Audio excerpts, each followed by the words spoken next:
nuclear war. No, I'm shielded. Ladies and gentlemen, the Demons from Outer Space has decided to resurge once again, erupt from the portal in space that allows us to descend from hell. Yeah, we're going to descend from hell. I know hell is supposed to be down, but in space, so, there's really no sense of relative space. So it can come from anywhere. So we're coming from up, and we're descending down onto you. Dylan McCandless, Super DM64, doing that with me, Bill Worcester, Zazubaar. I'd like to point out that this is technically the last podcast for February. So I don't want anybody listening to this to be confused and be like, "Oh, it's March. It's supposed to be Samurai Month. Why are they not doing it?" I didn't realize it was the first day of March today. I literally just looked at my calendar. I was like, "Oh fuck, this kid's gonna be like, oh, it's not. It's technically Samurai Month, but it's not. We're talking about Godzilla." And I'm like, "Oh shit, I didn't even realize that because I'm tired and I've been working my dick off." It's Samurai Month. Why aren't they doing a samurai thing? Sometimes recordings get pushed back. Godzilla is the greatest samurai of all. So we're. He's a kaiju samurai. No. Shout out to Matt Frank. The recording date got pushed back, so yes, this is hopefully coming out in early February. Ask future editor Bill how well that's going to go. Early March. Early March. Fuck. Current Bill is going to correct you. Current Dylan. But in the very near future, we're going to start recording those Samurai Month episodes. So have no fear. It'll be a month onto itself because it's the weekend, man. The month starts in the weekend. So you know what? We're gonna take a weekend off from March. It's still February. I guess I'm declaring it. You can't stop me. And if you try, well, too bad. So yeah, Dylan, no samurai. But Godzilla. We're doing another Godzilla commentary. We announced it at the end of the last one, but we are definitely excited about it, so we're going to make a big deal out of it. I don't have a drum roll, because I don't have a drum, but... Wait. Hold on. No, are we going to have to wait for it then?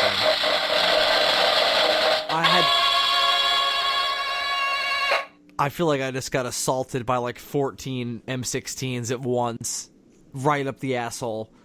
We're talking about Godzilla 2000 tonight. That's the effect I was going for.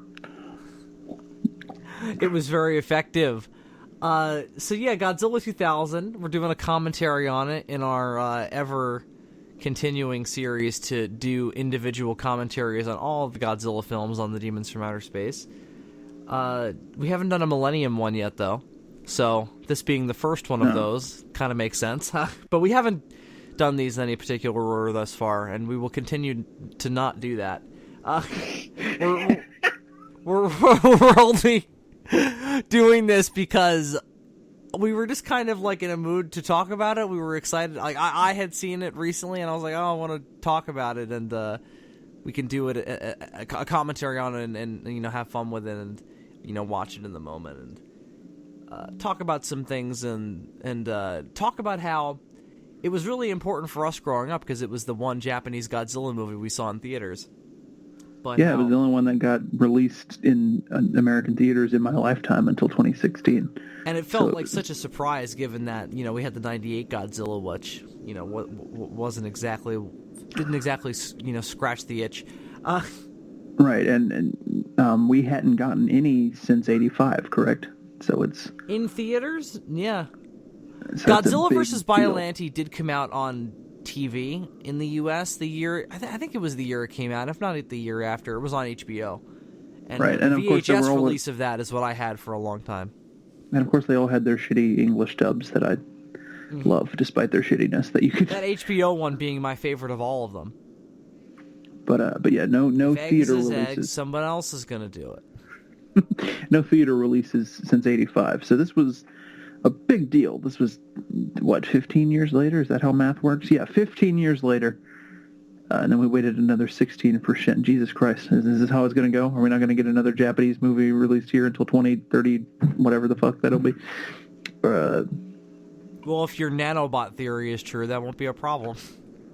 No, hopefully not. Was that before we started recording? Oh, well. Dylan wants to become John Connor from Terminator Genesis. It's that simple. it was well before we started commenting. But yeah, that's the general thesis of it. I'm hoping that eventually the human race will attain immortality through nanobot reconstruction. I just hope the special effects are better. It's my only point. It's my only point of contention. Yeah. And the best part about having a body made out of nanobots, in theory, is that the nanobots will continue to upgrade themselves over time, so that eventually you just become fucking Amazo from that episode of Justice League Unlimited. Perfectly adapted to fight any situation. Just like Orga. Unless something like climbs inside of you and explodes. So, we're talking about Godzilla 2000, like I said, because of that historical significance and personal significance. But it's also one that I like a lot. Nostalgia obviously is a big part of my opinion of any Godzilla film. And my ability to distinguish between objectivity and subjectivity in that regard is often difficult. But this is one of those cases where I think this one, it's not one that people go like, oh, that sucks. But it's not one that people often go like, oh, this is one of the top tier Godzilla movies. And I really think that it definitely is up there for me personally as a really fun, really on point, just adventure and story in the Godzilla universe. And it's also just like a really good take on the universe on its own. It's interesting because I wouldn't put it like near like the very top of the pack, but it doesn't necessarily deserve to be right in the middle either. It's in sort of a weird transitional area, Yeah. I mean, like, we did the top 5 or 10, whatever it was, however many years ago, and that's right. I don't think it was in there for me, but it would definitely be in like a 10. It would definitely be in there, but if we did that again, I might have to put it up in the 5 because, like I said, it's just one of those ones that I think really nails all the stuff that not only it sets out to execute, but all the stuff that it sets out to execute is really cool. If anybody listening at home is like, gee, I wonder if any of the most recent Godzilla films that have come out would break their top 5s. No. Okay. No, probably not. But all right. But anyway, so this one in particular, though, definitely one that but that doesn't get like a lot of hate. But you know what I mean. It doesn't get the kind of attention that some of the other Millennium films do. Like, people don't talk about it as much as they talk about GMK. I'm not even talking about liking it at this point. I'm talking about just sheer people discussing the thing. GMK, the Mechagodzilla movies, and Final Wars all get talked about more than 2000, I think. Yeah, GMK is especially sort of the golden boy, I feel. Everybody without a doubt. I mean, it's probably... Everybody either really loves or really hates that movie. Exactly. It's very polarizing. And same thing with Final Wars. Right. And the Mechagodzilla movies to varying degrees. But the Final Wars is different, because even the people who like Final Wars, myself included, are like, yeah, it's schlock. That's why I love it. Exactly. I wouldn't describe this as schlock. It's not perfect. GMK is different in that there's a camp of people who actively defend it being a good movie, and then there's a camp of people who are like, it's fucking awful, blah, blah, blah. It's a bit more... Well, there's vehement camps for all Godzilla movies. Godzilla movies are like Bond movies. There's so many of them that each one is somebody's favorite. So yeah, there are even people defending fucking Mechagodzilla. I don't know why, but they're out there. But you know what I mean. Like, there's just too many of them, man. Like, everybody gets introduced to one of them first, and then it becomes their favorite. So It's true. It always works that way. I've had that experience with ones like Megalon and Sea Monster, where over time I've softened on them because I've kind of seen them through other people's eyes as I've talked about it over the years, Mm-hmm. And I've grown to appreciate things like Jet Jaguar and I don't know, Sea Monster. I've just saw the Japanese version and that was better. So, but speaking of the Japanese version, so we're watching the Japanese version for this commentary for a multitude of reasons. We are, and what's interesting about it is that this is one of the few cases. I don't know what one of the few cases this is, but we're watching the Japanese version because I don't have the DVD, and where you can't watch the Blu-ray because that would require putting it on the PlayStation. All right, well, get your microphone under control first. It's clearly trying to eat your face. No, it just got, like, yanked out of my ear. Oh. You ever, like, get your headphones, like, snagged on something and then they get fucking yanked out of your ear? I hate that shit. Oh, all the time. Yeah, that's the worst. Now I have wireless headphones for my phone, so it's a godsend. Don't you have to charge those? Yeah, but I mean, I usually remember to plug them in every night, so usually it's not a problem. Once or twice I've forgotten and cried, but I have backup ones that aren't. Yeah, I use mine too much. I had a pair of wireless headphones, and the battery life just couldn't hang with my listening habits. Anyway, what was I saying? Oh yeah. So the interesting thing, Godzilla 2000 is one of the few cases where there's not really a clear consensus on which version is better. Usually 9 times out of 10, everybody's like, "Oh, the Japanese version's better." Usually 9 times out of 10, every time when you talk about a Godzilla movie, it's always like, the Japanese version is better because it's Japanese, and that's pretty much as far as the argument goes. With 2000, I think there's actually a good argument for liking either version better. And I happen to be a defender of the English version. I think, I can't really articulate it as well as the guy who supervised the edit did. So if you're interested, go listen to the audio commentary for the American version from the old DVD. I don't know if it's on the Blu-ray or not. He talks about all the changes that they made and why they made them. And a lot of the things that they changed are like for really smart reasons, pacing and stuff like that. So I don't know. I go back and forth. I'm not sure which one I like more, actually. But it's interesting. The American version is better. I'm sorry. No, and that's the consensus I've typically found, is most people tend to agree that the American version is the superior one, partially just because the soundtrack feels more cinematic. And this has been an issue with some Godzilla movies. Like, if you go back to King Kong versus Godzilla, one of the issues with the Japanese version is that the soundtrack sounds kind of prototypey. And I feel the same exact way about this movie. The soundtrack sounds really lacking in oomph. It's just kind of like, okay, that sounds like a really watered-down version of what I remember from the American version. I don't know what they did, but it just sounds, like I said, more cinematic. I mostly, my go-to example is the fucking Space Godzilla. I hate that fucking score. What a snooze. That has nothing to do with the different versions, though. I mean, that just has to do with the bizarre mindset of that film. Right. What I'm saying, though, is if some American person had taken Space Godzilla and given the music the upgrade that they did with Godzilla 2000, you might raise it a little bit. A little bit, but it still wouldn't have been as good. Like, I think the foundation obviously is a lot better, but sure, maybe. Yeah. Point is, some Godzilla movies don't have great scores. My go-to example is usually Space Godzilla. That is certainly a factor. Some of the non-Akube stuff from from back in the day isn't so great either. I don't know. Excuse me. Point being, yeah. We should probably start watching this fucking movie. Yeah, I apologize for my sneezing outfit. I would definitely... God damn it.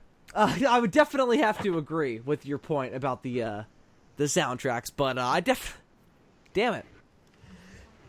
Yeah. God, I hope I'm not getting sick again. Excuse me. I think I'm done now. So I definitely don't think this one is bad. I just think that the American version gave it more oomph. And I don't think that the Japanese version is bad. Like you said, though, I just think they made some smart decisions in the editing room that make it tighter paced and just a more enjoyable experience overall. But that's not to say that it's bad. Like I said, there's a strong foundation here.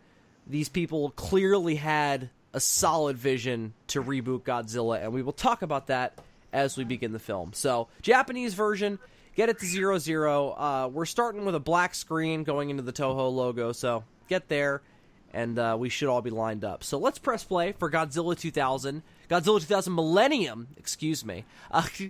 In 3, 2, 1, let's press play.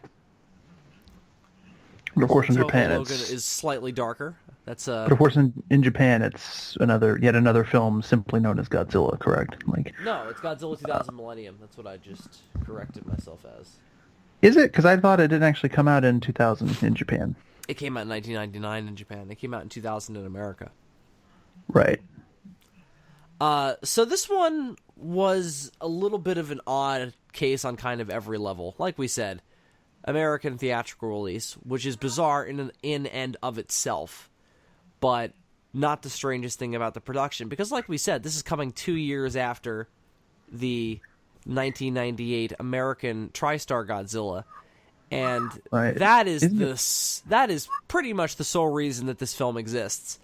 Isn't it interesting how history repeated itself more recently? We're 2 years after the most recent Godzilla American version. We got another fucking Japanese theatrical release. Yes, it's become a trend now. Whenever America tries to reboot Godzilla, Toho's like, oh, we got to get in on this 2 years later. Which leads me to believe that they probably would have made more Godzilla movies regardless of the success of TriStar's Godzilla. And if they had done sequels to that, which they still could have done, like, all the way up until, like, 2003. So I think Toho would have made more movies regardless, simply because Godzilla is really popular and he makes money for them. And the only reason they killed him in 95 with Destroya was because they were planning on rebooting him in America, and they were going to, kind of commit to the American Godzilla. And then that ended up not really panning out well for them. But like I said, regardless of whether or not it had panned out well for them, I think they would have ended up making more movies.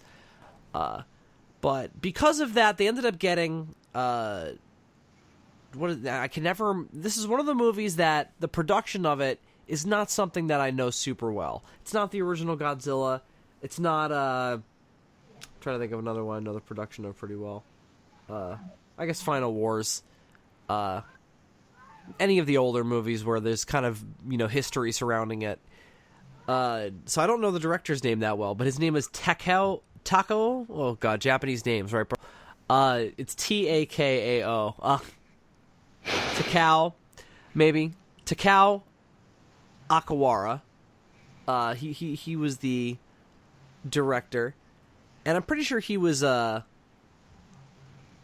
he had worked on other Godzilla movies, maybe as a...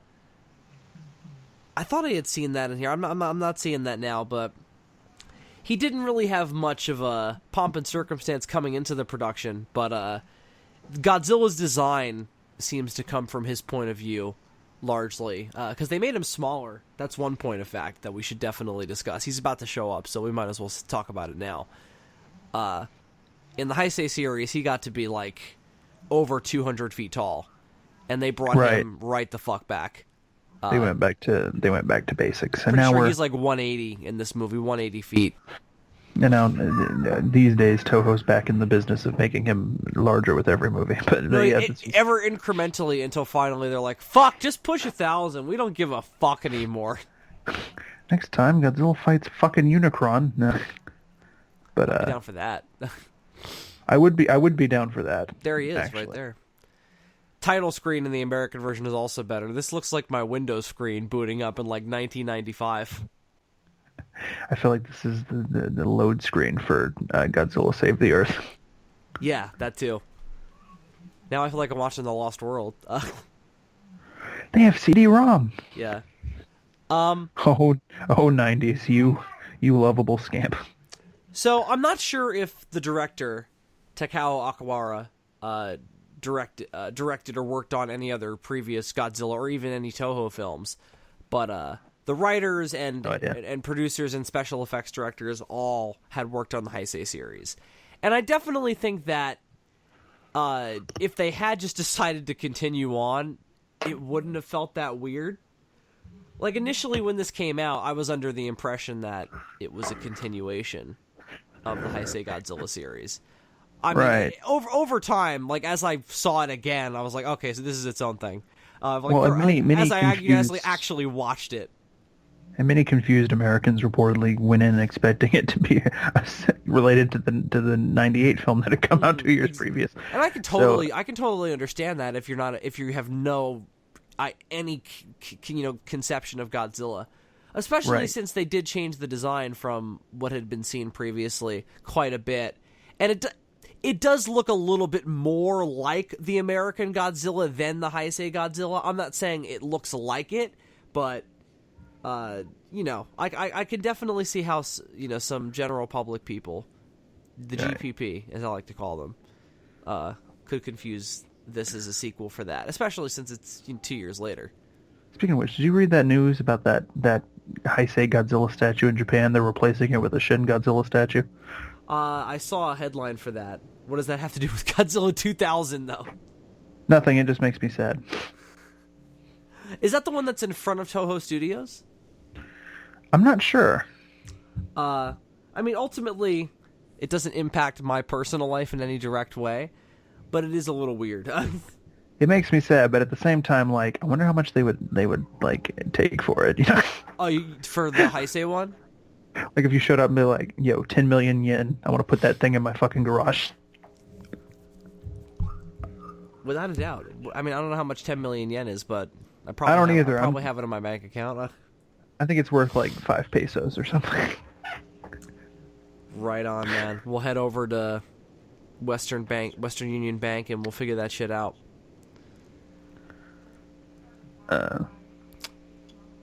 So the director wanted to modernize Godzilla, and he thought that scaling Godzilla's size back and kind of making his intimate relationship with the humans more of the forefront, the way to draw audiences back into the character. And I think that was a good idea, this scene that we're watching now being one of the best examples of it.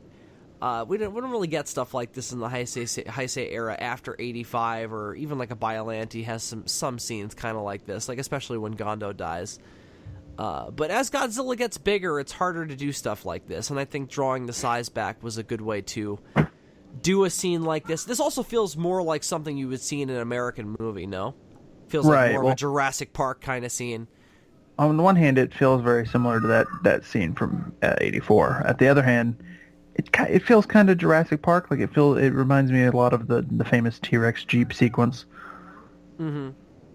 Yeah. The one where the T-Rex chases Muldoon, Ellie, and Malcolm. It does feel a little bit like that.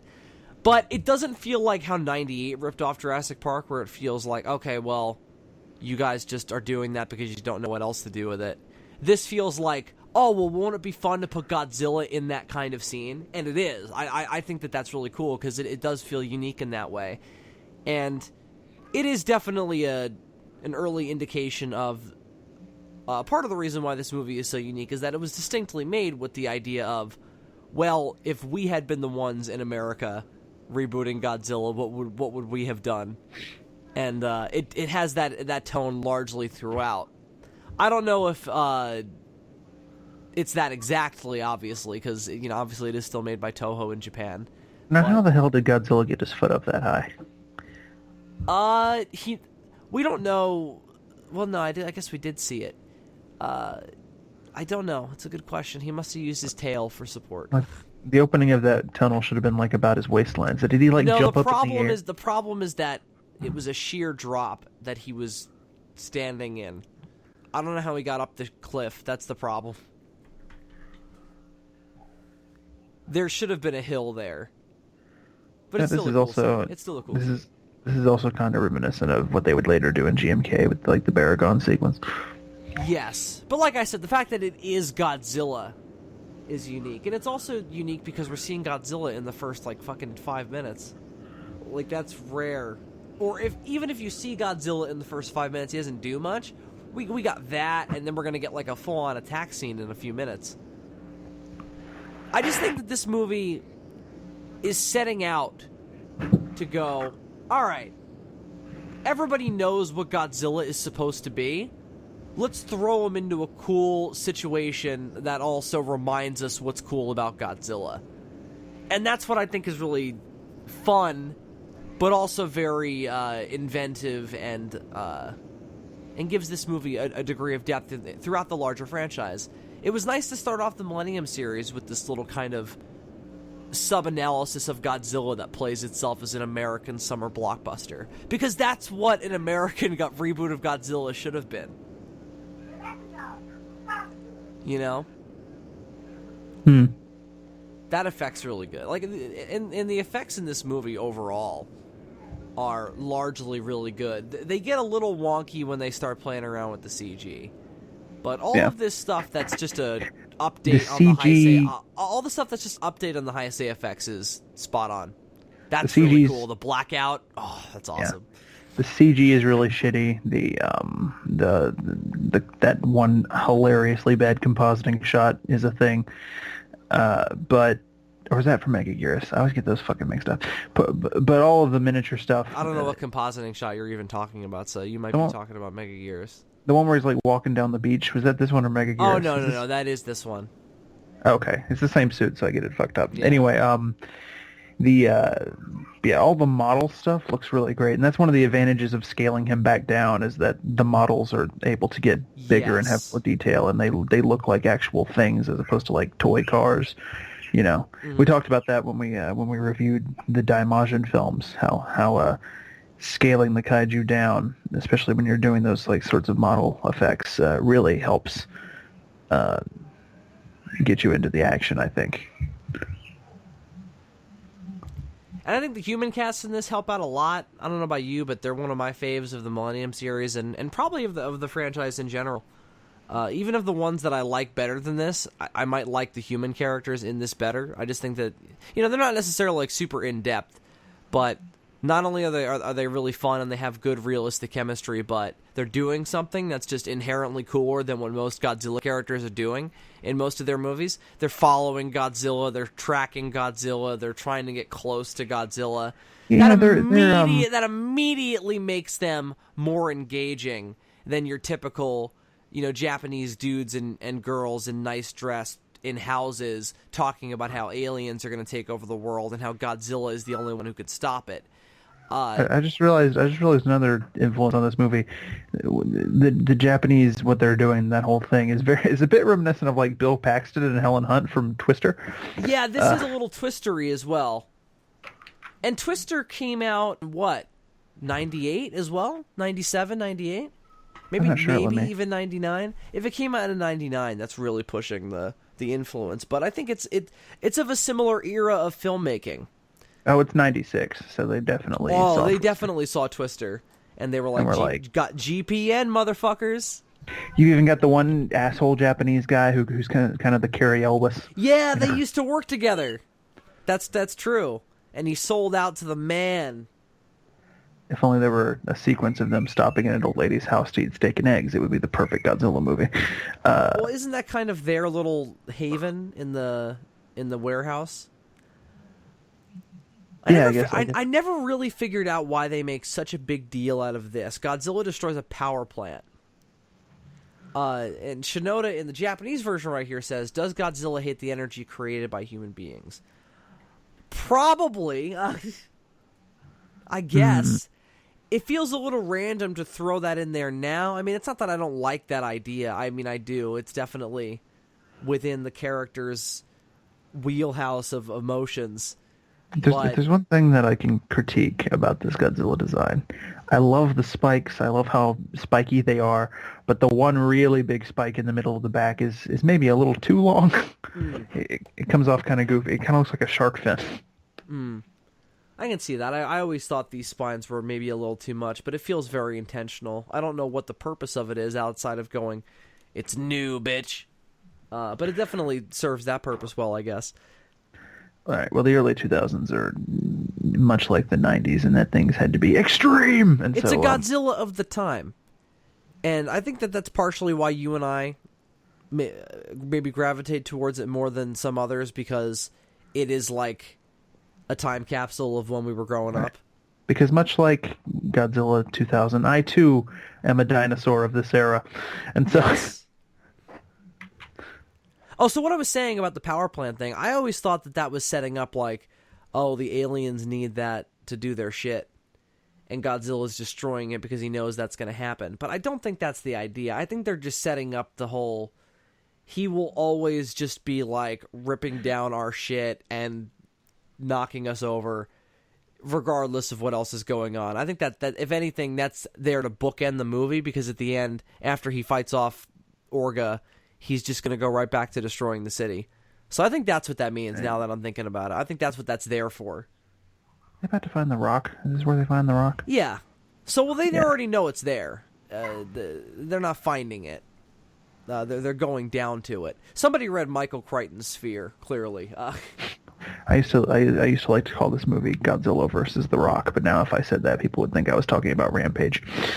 Or the Michael Bay movie with Sean Connery and Nicolas Cage, in which Sean Connery talks about how over time in prison you gradually stop attempting to be raped. Imagine that movie with Godzilla in it.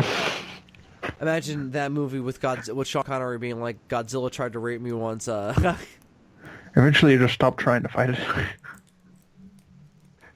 At one point he goes, Perhaps I'm losing my sex appeal, and I just died at that moment. That was the moment in that movie that stood out the most to me. That movie's actually probably one of Michael Bay's better movies, and that scene in particular stood out to me. That's what I always hear. I always hear The Rock, and what's the one he did back in the day that people like?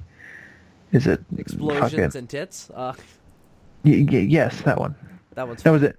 Bad Boys 2? Did he do that one? Yes, Bad Boy 2. Bad Boys 2 is good. People say that Bad Boys 1 is better. I just think it's lower key. It's a younger Michael Bay. He's still going like, oh, this isn't a music video.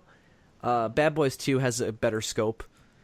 Listen, everybody was a promising young filmmaker once, but then they all have their Pearl Harbor. Michael Bay's happened to be Pearl Harbor. Pearl Harbor was before Bad Boys 2. Was it? Yeah. Shit. Bad Boys 2 is largely good for Will Smith and Martin Lawrence. This scene, comedy. That's another reason why I like this one. Everybody's having fun. It feels very Showa in that way. You know, the Heisei series started taking itself very seriously when Godzilla was having thermonuclear meltdowns and shit. So I feel like this one, even though we are, you know, we're having an alien invasion, so it's not like the stakes are low, but it's having fun with itself. Oh, that's a great that's a great sign. I never noticed that. That's really every fun. now and then you can take a break from the serious Godzilla shit to have, you know, a kid riding a small dolphin water toy or some shit, you know, it's fine. People forget that Honda had that even in his darkest films. Like, that was Hallmark Honda, was to go, yeah, we're killing a lot of people, but I want these people to laugh because they would. Yeah, you know? I mean, I struggle feel to like think... older movies were better at balancing those things anyway. Now we swing too far in either direction. Right, we get like a Guardians 2 situation where there's too much humor or something without enough humor. Like a BVS where it feels like there's no real people in this movie. It just feels like a bunch of talking heads. Right, yeah. I struggle to think of an example, but I'm sure there were probably some laughs in 54. No, there are. I mean, it's not really laugh out loud shit. I'm not even talking about that. Like, it makes me go, ha ha ha! I'm talking more about, like, not that, and nothing really makes me sound like that, I promise you. I never get that with any of the humor in Godzilla movies, honestly, because it's like weird Japanese humor. There are some stuff that makes me laugh out loud. Son of Godzilla, and there's some stuff in this that makes me laugh out loud. But overall, what I'm referring to is the banter that people fucking have in day-to-day life, and including that in film dialogue goes a long way to having me go, oh, okay, these are real people. Cool. Now I can enjoy the action. Because it feels like it's really happening to somebody.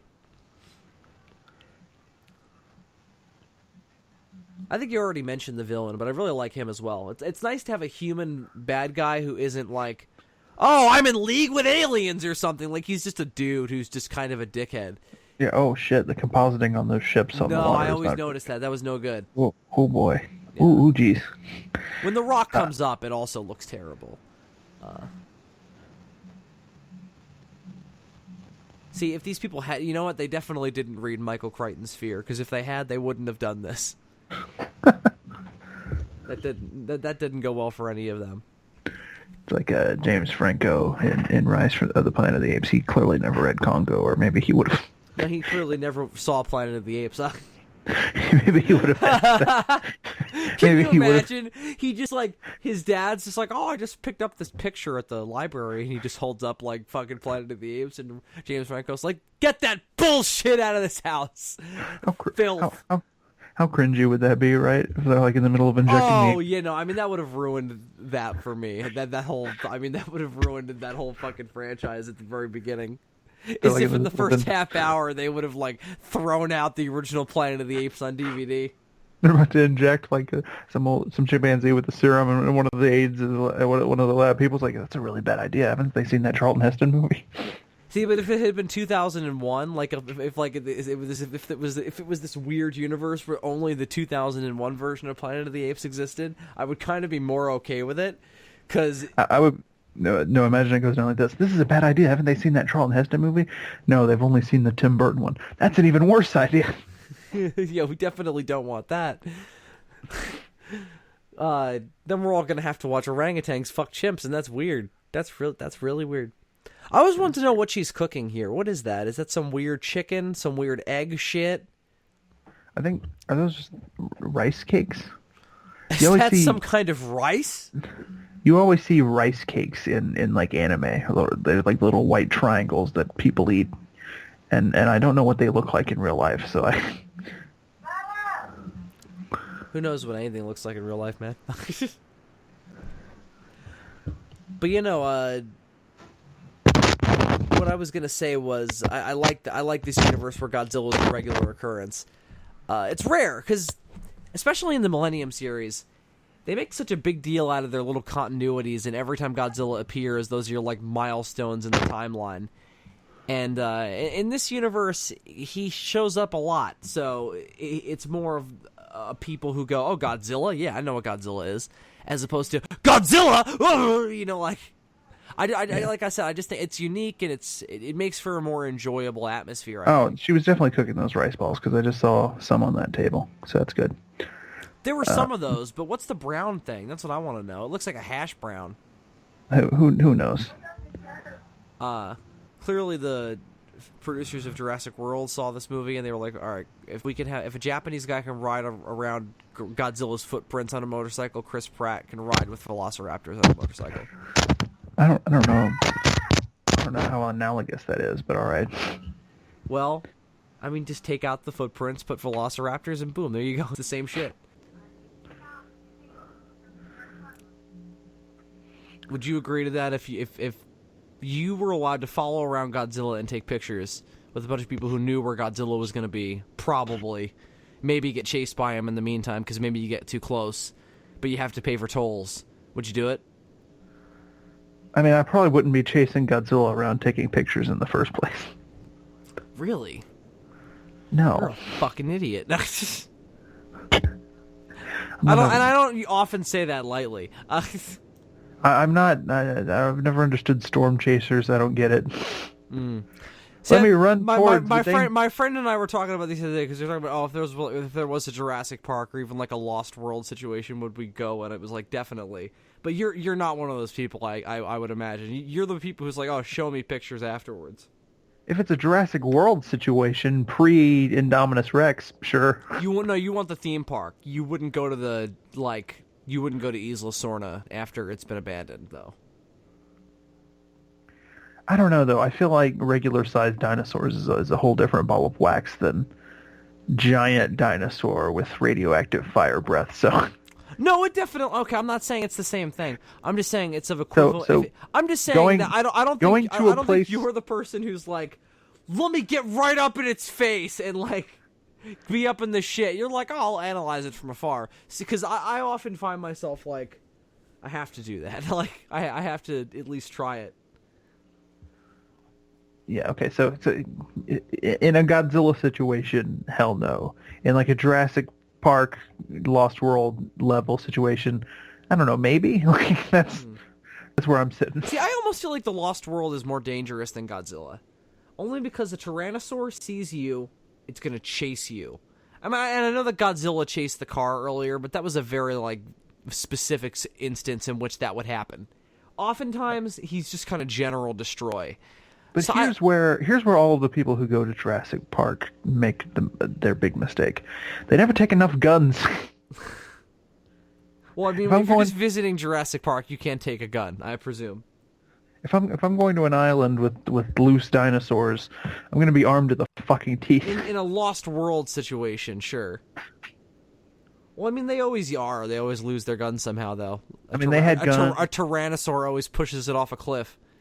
Or fucking an asshole eco-terrorist steals all their bullets. Well, they had other guns. They just didn't work.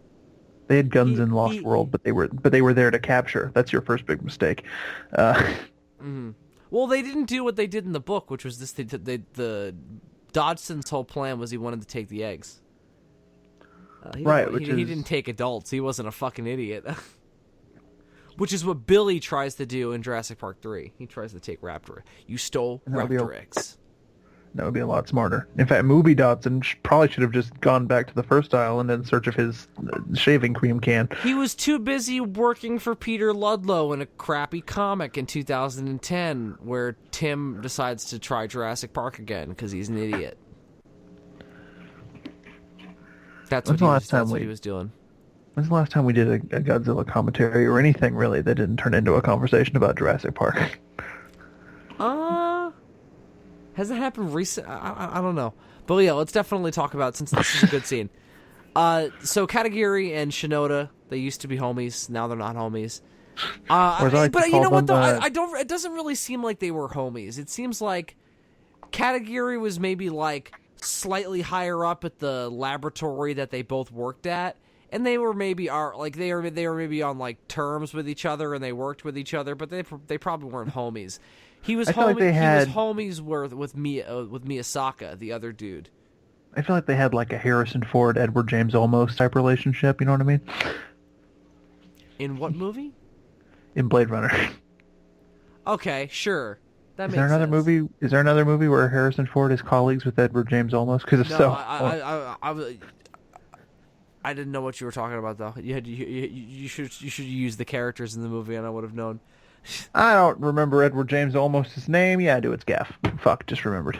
I didn't remember that either. But if you said Deckard and Gaff, I would have known what you meant. But yeah, I would definitely think that it would. Maybe it wasn't that hostile when they were at the company, but. You know. I almost feel like they would have been more hostile towards each other than Edward James Olmos and Harrison Ford, because Edward James Olmos and Harrison Ford seemed like they were like, all right. No, maybe, I don't know, but like definitely they're more hostile now. They're clearly like what Katagiri said to him when they departed a few minutes ago was, "I'm gonna send flowers," which is implying that I'm gonna kill you. In so many words. And essentially that's what he tries to do later on. He tries to murder him. But I think it's like I said, this movie steps up the human drama in a really strong way, and I think that their relationship is a good marker of it. Does the way Orga gets discovered in this movie kind of remind you of Gamera, Guardian of the Universe? It's a little Guardian of the Universe. Yeah. Oh, but last thing I was going to say about Katagiri, and then we can talk about him later if at all. God, I would love for Marvel to attain the rights to Gamera so they could add him to the Guardians of the Universe. To the Guardians of the Galaxy, sure. Yeah, Galaxy. Fuck. I just wish we knew more about Katagiri, though, so we can talk about that later on, though, if it comes up. So we have the big. They're preparing for the big military assault on Godzilla. Pacing wise, this movie definitely does a rather good job of keeping us moving. I mean, we're gonna get Godzilla again soon, and we're about to have a pretty big action scene. So this is the point where this is a movie scored by Ifukube that we would be hearing. Sometimes in movies, not even scored by Ifukube.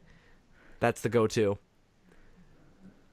But this is one of those movies that doesn't really use the traditional themes all that much, only a little bit here throughout, and I think that it works well to distinguish it. And everybody wants every movie to sound the same. I feel like sometimes, you know, like they want every Godzilla movie to have the Ifukube beats and nothing else. You know? Yeah, those tanks are CG, aren't they? I didn't get a good enough look at them. In that one shot on the beach where they all like stop and then they jerk backwards at exactly the same time, it looks fake. Fake. phony. You're a great big phony. So this is another. So this movie incorporates a lot of disparate Godzilla elements into it. We have aliens. We have an organization devoted around Godzilla. We have Godzilla himself, of course. And then, of course, we have a super weapon being used specifically against Godzilla to do some damage. It's not really a super weapon, I guess. It's a specialized weapon that is going to do some damage. And a lot of the Millennium movies threw in something like this, but in this case, it's slightly pointier missiles. Of course. It's kind of, but it's your lower end Super X Maser cannon type of deal. It does more damage than your average tank does, but it realistically won't be enough to kill him. They describe it as going through Godzilla like crap through a goose. Yes. Marvelous. I've crapped through a goose before, and I'm sure I don't doubt that at all, which is disturbing. I don't know what that says about you or me. No, it's actually the phrase. The goose is actually crapped through me. It's actually very, very, very painful for me and my family to remember it. The phrase is actually in reference to like crap shooting, but that's a whole other ball of wax. Then we'd have to know what things about that, and that's just not accurate.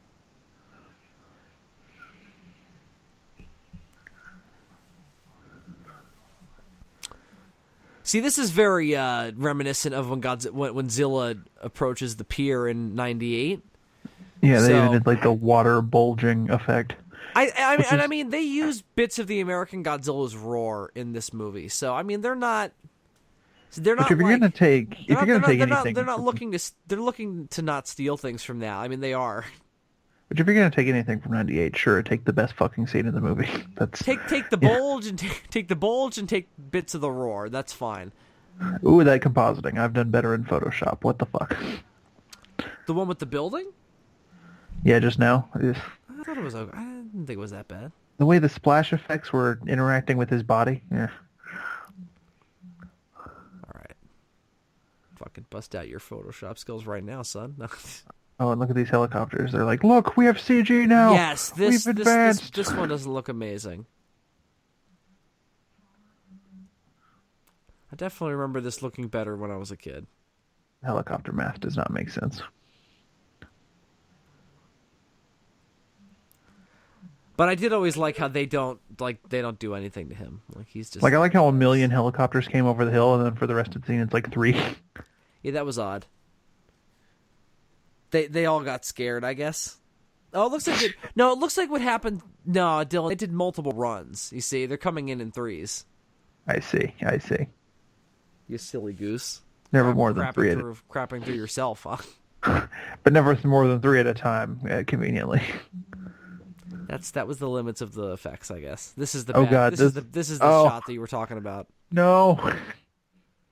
The idea of it is cool, but yeah, they weren't there yet. This movie is definitely overly ambitious in this department. Oh. It's trying to appeal to Americans, and it's not really getting there. I want to use that clip anytime anybody's like, effects in Godzilla movies don't look goofy. I'm like, I feel like, well. Well, anybody who says that they're not watching the movies, but it's not that they don't look goofy, it's that's cool and fine. Some people in their attempts to defend the franchise go a bit far. We may have gone a bit too far in places. Mm-hmm. We've been guilty of that when we were younger.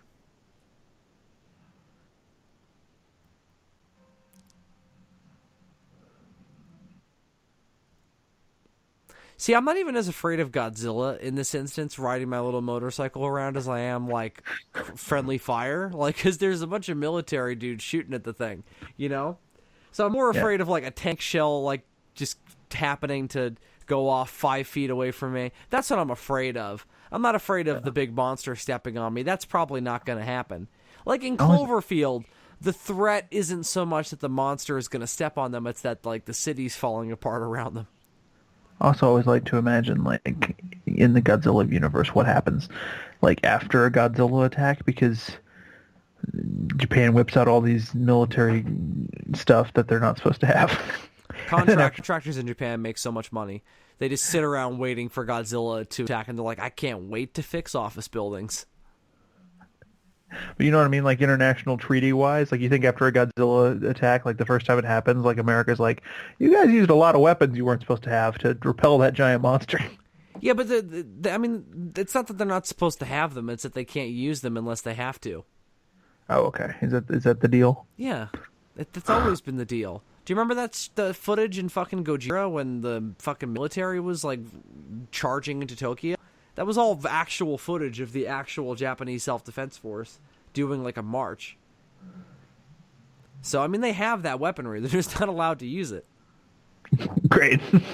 They can't have nuclear weapons. I mean, that's why that bit in fucking Godzilla vs. King Ghidorah where fucking Shindo's like, I have nuclear submarines in Indonesia. We're all like, what? We as Americans all collectively crap ourselves. Suddenly Japan has a secret, like, fleet of nuclear submarines. Right.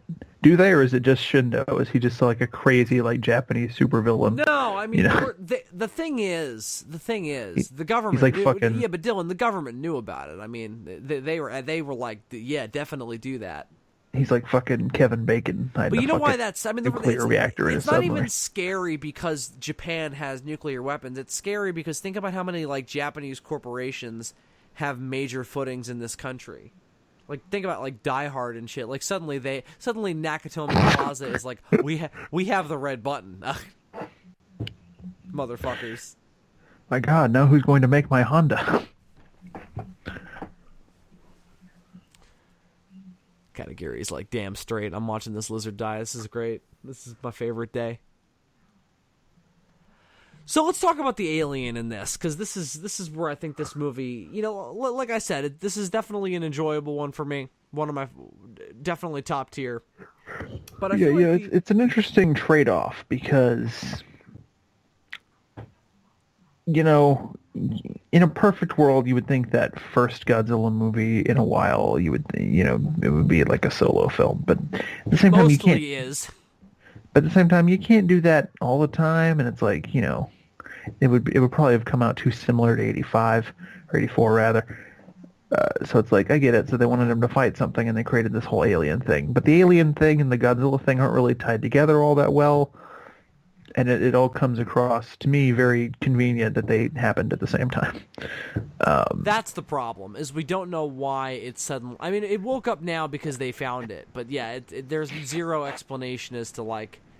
Well, I mean, I guess the Godzilla thing is always happening. That's the point, is that in this continuity, he's always popping up. Yeah, I mean, so that was the genius thing that they did in 2014, you know.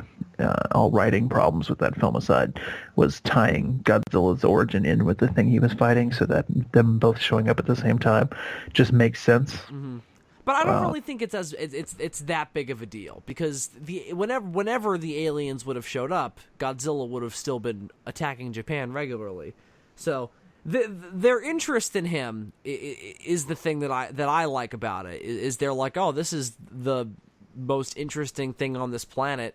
So we're going to use that as the basis for our life form.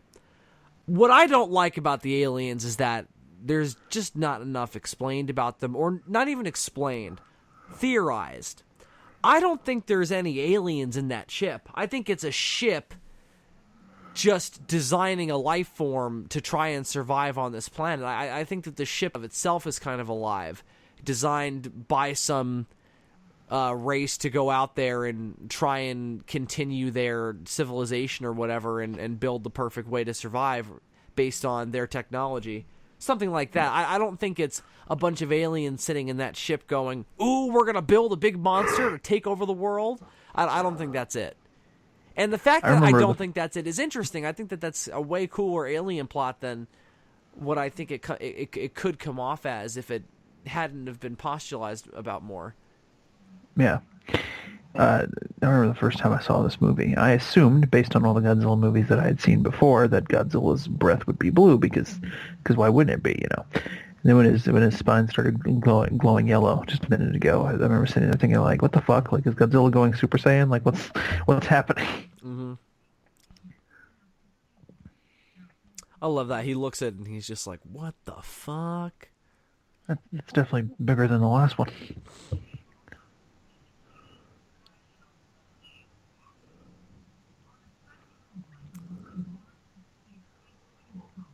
That's a lot of rock.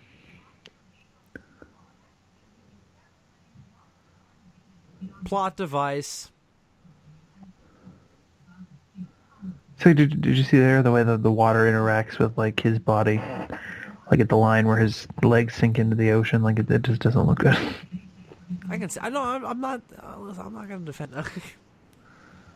I'm just admiring like the look that's going on between Godzilla and this big rock. It's really intimidating. Oh shit! I always love that too. He just gets fucking curb stomped. It's like what? Whenever Godzilla falls on his back, I'm like, how does that work? Like, spikes in the tail and everything. Like, how does he not like shatter everything? Yeah, he's resilient, man. He's a tough cookie.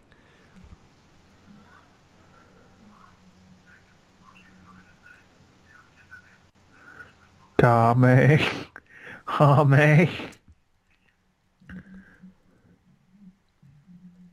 It's different than the Showa and Heisei series because he charges it up for a while. This was a big departure. You know, this was where things took a change. Yeah, gone were the days when he just opened his mouth and fucking 15 laser beams shot out. Gone are the days of smoke and, you know, fucking... I mean, it was a blue ray in the Heisei era as well. It looks different in every era. And it was also, red in Destroya for a distinctive reason. But at the same time, this wasn't the first time Godzilla's fire breath was red. But it looks more like traditional fire in this. And like I said, I think that was a distinction to make it appeal to Americans more and also to make it unique. Right. It never bugged me. What's interesting is that this movie kind of plays into the American stereotypes about Godzilla, that he's green and he shoots fire. He's green and he breathes fire, that's right. Which he never was until this movie. Yeah, this is the first time they made the suit green. And you can't really even tell unless you look at it in the right light. I mean, I guess he was kind of green in 62, right? Like, it was kind of like greenish. Not really. But, it was still pretty dark charcoal gray. It was a lighter charcoal gray, but it was still charcoal gray. But like I said, in this one, it looks mostly charcoal gray.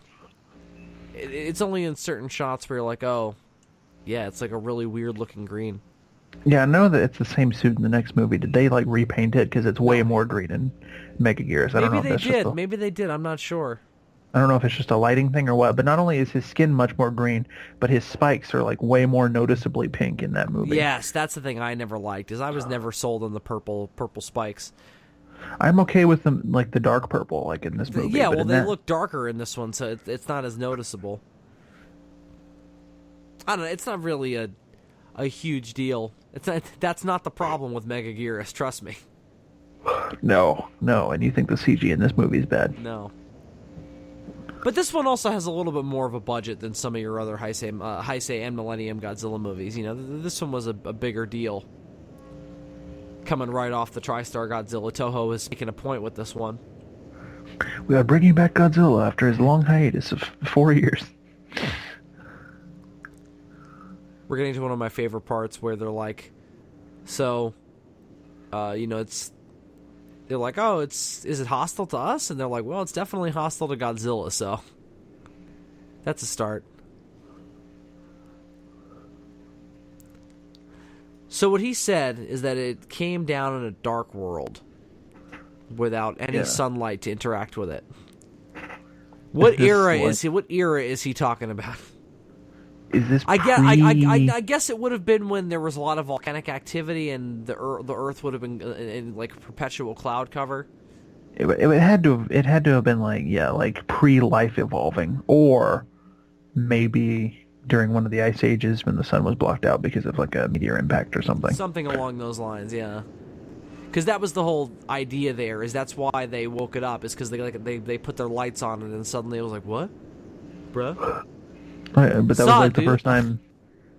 But then we were supposed to buy that that's the first time any light has reached it over those millions of years. Like an anglerfish never swam by. Like, I don't know if that would be enough, but I guess not. I don't know, that kind of thing doesn't really bother me. Anglerfish swimming by is not a possibility that creeps into my head when I'm sleeping at night. Thinking about Godzilla 2000. Masturbating, of course. No. Whatever does it for you. I think about this scene with the helicopters and the weird missile things that they bring up to the spaceship. That's what I think about.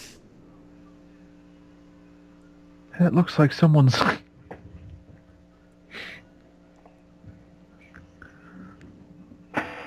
This is the lull in the movie, because we had those two awesome Godzilla scenes right up front, and now we have to wait like a half hour, if not more, for anything else like that to happen. Yeah, now we all get to bust out our harmonicas and sing the second act blues.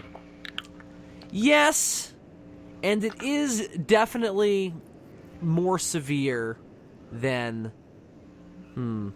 I would compare it to like a Mechagodzilla 2 in that way. I think they're of a similar caliber. I think this is better. I don't think the second act is as bad. Because it's also not as long. And the alien stuff is a lot more interesting than, oh my god, we gotta fix Mechagodzilla! Oh my god, brains! Oh my god, psychic plants! The psychic plants is the one that fucks me up. Like, what? Why? There definitely comes a point in Godzilla baby needs the psychic plants. There comes a point in Mechagodzilla 2 where you're just like, I don't know if I want to keep watching this. You know what I mean? No, whenever, I like that one. Like whenever it's on TV, especially when it's on TV, because then you also have fucking commercial breaks dragging out the runtime. There's always a midpoint where I'm like, all right, El Rey, speed this shit up. Get back to the good part. Because I don't care about his fucking robot pterodactyl that he flies around. Oh yeah, that was always a weird part of that. There's so much weird shit in that movie. That was another weird one that feels like it's trying to appeal to Americans, because there's that scene where he's flying around. You know what? No, I guess that is probably trying to appeal to a Japanese public more, when they're flying around on the pterodactyl. Like, yeah, because it just feels like one of those weird that's like, okay, you're gonna want this thing, or you're gonna buy it or whatever. Yeah, it's like this weird really high concept non sequitur that like you see like in like anime and shit sometimes, where it's like, what is this adding? It's there to drag out the runtime. Probably. Yeah. I don't know if particularly in that instance. This movie, I don't think that's the issue. I think we have a lot of potential story that we now have to catch up with. I wonder if this caught a little influence from, not from Godzilla 98, but from Emmerich's other film, Independence Day. I get kind of an Independence Day vibe from the way this movie like cuts around to different people doing shit, you know? We're also, dealing with an alien invasion. Yeah. I feel like it has more of a centralized group of characters than Independence Day. Independence Day is like War of the Worlds, the early one. It has a lot more, disparate points of view. Right. But they all come together near the end. This is like 5 people. Wait a minute. What if we give Godzilla a virus? Jeff Goldblum. This movie seems to kind of start the seeds of that potential idea. Well, I mean, I guess the anti-nuclear energy bacteria is like giving Godzilla. I mean, it's not a virus; it's a bacteria, but attacking him on a molecular level, surely. Yeah, after the information that they come to understand in this film, I don't know why they never tried just like creating a virus to like turn off his regeneration powers. Yeah, that would definitely be interesting. But like I said, they have done stuff like that in other Godzilla continuities. Something that actually works against him is the idea. That was also part of the plot of The Wolverine. Mm-hmm. But I think that this movie doesn't lose sight of it being about Godzilla. We're digging into the roots of the character and figuring out some things about him that we never really knew. I mean, this kind of adds a bit of dimension to the character, because the whole idea of him being indestructible and regenerating and everything, like, it's always been kind of implied. This kind of comes out, explains it, and plays around with it a little bit. There's that mention of, oh, well, if we could find a way to apply this to humans, I mean, imagine the implications. Like, that's all really interesting stuff that I think is nice to kind of slow down and consider. This also feels very Twister. If we can get our sensors inside the tornado. Yeah, it does. It does also feel a little twistery in that way.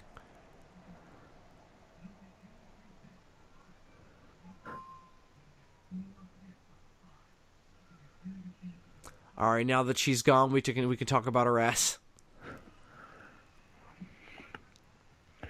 We can put the porn back on.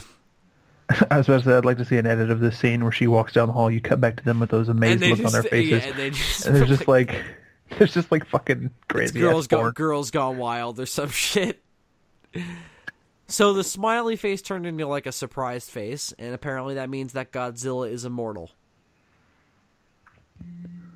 My God, Godzilla's DNA emojis are on fleek.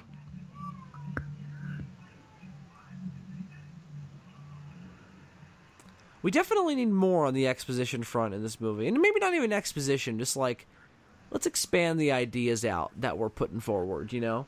Like, okay, so it's this, kind of Organizer G1, this secret of Godzilla's super abilities. Organizer? What is it organizing? His DNA and his cells. All right, Regenerator makes more sense. Sure, that's probably why they changed the name. But it's the same idea. But I want to know, what else about it does it? Like, they could have also been like, oh, the fact that it regenerates his cells, it also regenerates his energy, and that's how it powers his nuclear breath. There's just something, doing something else with that idea. Because they get into it a little bit, because later on, Regenerator / Organizer G1 is going to be the thing that the aliens use to create a life form. Maybe that's why they picked Godzilla, I guess, because he already has that inherent ability of growth. You know? I never thought about that. But I guess that is why they picked him. Like I said, all this stuff can make sense. Some of those dots maybe needed to be connected a little more.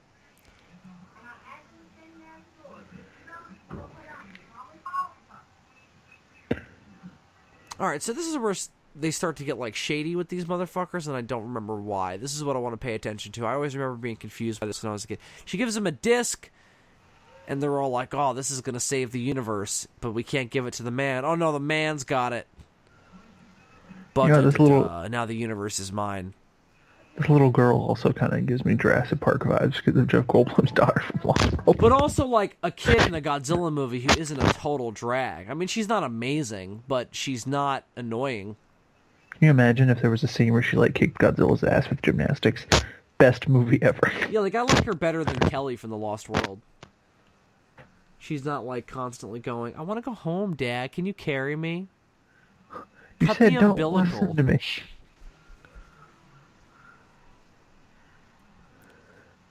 Is he her biological father supposed to be? Yeah. She doesn't look mixed. Oh, well. I'm sorry. I love to do that to you. Whenever you bring up, you're like, I hate this. I'm like, I'm sorry. I'm sorry, I can't fix it.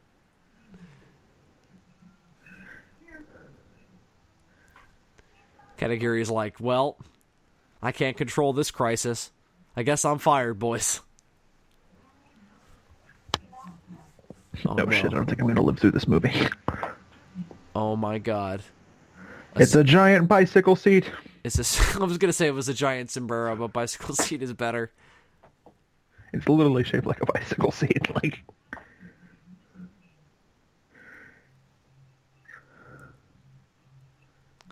why even bother doing that little run? You're not going to get there any faster.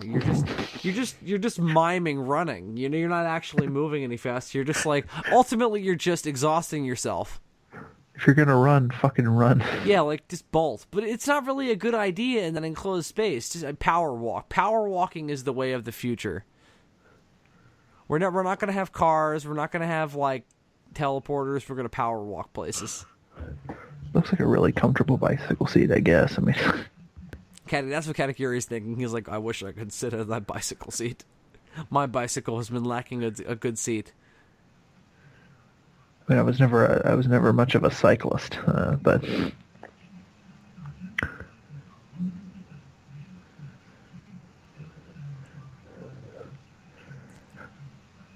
there are extended bits in this that I don't remember because I watched the American version more often.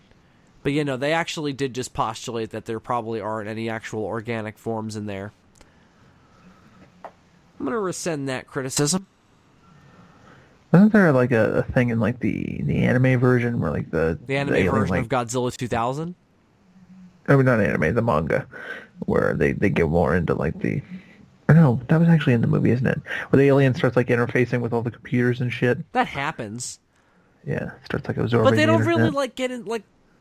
I definitely still want to know more about what the ship's about. I wish it was. know? I wish it was more of a thing. Like I wish it didn't happen so close to the end of the movie. I wish the alien But like we're started not though. to, like, We still have like an hour. What if yeah, what I'm saying is I wish that didn't happen so close to the end of the movie. I wish the alien would come out and start interfacing with all the computers much earlier than he does and make that like a big thing. It doesn't take that much longer for that to happen though. It's not that in particular that I think. Let's see this. I don't remember this from the American version. I know that when it's Orga... more than like I wish the ship started doing stuff and we started finding stuff out about it earlier. I wish it had maybe more of a specific goal than just copying Godzilla. I like that because it's connected to Godzilla and and that gives them something to do. But maybe if it interacted with Godzilla more than once before the final fight, that would have been good. I wish that intermediary form was in the movie more. I just feel like when Orga starts to evolve at the end of the film, it's all so quick. What if they had created little foot soldiers to go around doing stuff, and they had thought that those were the aliens, but in fact they were just constructs like slaves? That would have been cool. Like some little Legion type stuff from Gamera 2. Is he looking at pictures of the moon landing? That hippie dude, he's a big conspiracy theorist, I guess. He's a big theorist. He's seen Room 237. He is woke. I don't know how that movie hasn't come out yet and won't for many, many years, but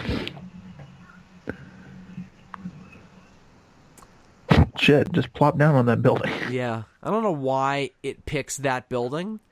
It seemed I think they explained that it's like the hub of all the computer controls, but that's bullshit. Like there should be no hub of that. Like you could go anywhere, right? As long as you're connected to cyberspace. I was just assumed it was like the tallest or something. Yeah, maybe. Maybe it's interviewing. City Tower. Oh, it's City Tower. So yeah, it probably is the tallest in that area. Maybe that's why it helps it interface with all the computers because it like sends out some sort of like a Wi-Fi signal or something. Yeah, and this is early on in the days of the internet, so it probably isn't in need of like direct contact with the modems or whatever. It's using dial-up, so. Yeah, I was going to say, if this movie was really accurate to the period, it would take Orga forever to drain all that. There would be like just like a weird like as he's rendering. Orga absorbs an entire page of internet text within a second. It's like on to the next page, and it takes like 5 minutes to load the next page. I always love when you see like military dudes in these movies with like gas masks on. And they're just running around like civilians with no gas masks, and the civilians are like, "Do we need gas masks?" And they're like, "I don't think so. You'll be fine." And it's like, "But you have gas masks." Oh, we're under a lot of stress. Standard procedure. It's standard procedure. It's for comfort. It's a stress reliever. So the ship being solar powered is dumb. For one reason, in space, that's not really going to work, right? I mean, I guess you're probably always going to be in contact with a star of some kind. But I don't know if you would be close enough to any of them at every given time. That's what I'm saying. That's a problem. That's That's a really cool shot. That's like a fucking album cover right there. Godzilla 2000 heavy metal. Well, it must be like a solar panel. Prepare yourself, my dear boy. Oh no, it must be like a solar panel. It must store up Godzilla energy. Save the Earth. Press start. Because it's able to run at night, so obviously it must have stored up a bunch of energy during the day to use at No, night. but it doesn't So I would run have, at night until here. This is until this bit. This is a unique bit. so I would assume that if this were actually flying through space, maybe it could just park near a star, absorb enough energy to get where it needs to go, and then kind of like how the TARDIS has to stop off at Cardiff every now and then and recharge. They haven't done that in a long It could also time. just go into a certain orbit and follow its way there. That's also possible. It might not have any actual means of propulsion. Maybe it could just sail on solar winds. Just kind of drift, man. Hey, man, it doesn't have any specific goal, no specific drive. It's just drifting, man. It's just trying to figure out what's going on. Maybe it has a twin ion engine. Maybe it has a really strong emotional core. I'm starting to think that maybe it's not real. Starting to think that maybe this isn't a documentary. Look at all these people with their little fucking, their little notebook fucking laptops and shit. They don't know about the fucking all these Macs. Look at all these Macs. I love how much Japanese advertising on like billboards and shit is in English, despite the fact that most of them probably because they're can't read it. It's for Americans, man. We're dumb Americans. Like I said, this is trying to be the American like Godzilla popcorn action movie. So all the ads are in English and and there's a lot of them. Not that there isn't like that in the other ones, like especially in the Millennium series. There's all kinds of Honda fucking cars and shit. Did he just say use a Polaroid lens? Product placement. I'm about it. You know what? I don't think Polaroid is like a. I don't think that's a brand. I think that's a general term. Are you sure? I thought there was a brand called Polaroid though. I mean, Polaroid cameras are the ones with they shoot out the picture right after you take it. Right. That's a general term. I mean there's not like a brand. Maybe I misread it. Maybe he said polarized. That would make more sense. Polarized is also a general term.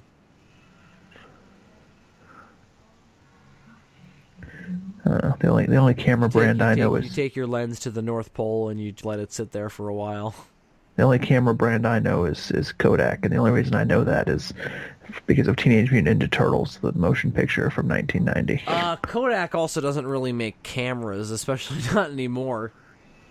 They make film, and that's about it. Moment. And that's about it. Didn't they used to make cameras also as well? They made disposable cameras. All right then. Again, as I stated before, like Godzilla 2000, I am a dinosaur of a certain era.